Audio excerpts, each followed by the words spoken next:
Ćao ljudi dragi, zanima me baš da li kod vas ima takvih baksuza koji prolaze pored povređenog mačeta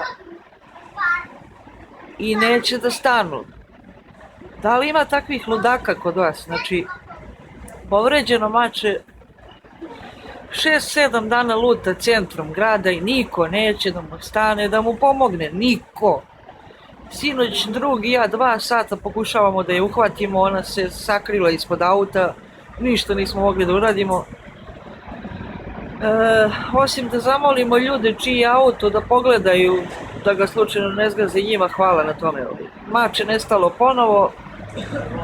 Eto, toliko ljudi u Valjevu, niko nije pomogao jadnoj maci, niko. A ima navodno toliko zaštitara u Valjevu da je to ludilo, ali niko neće da pomogne životinjama, samo uzimaju pare, razumete?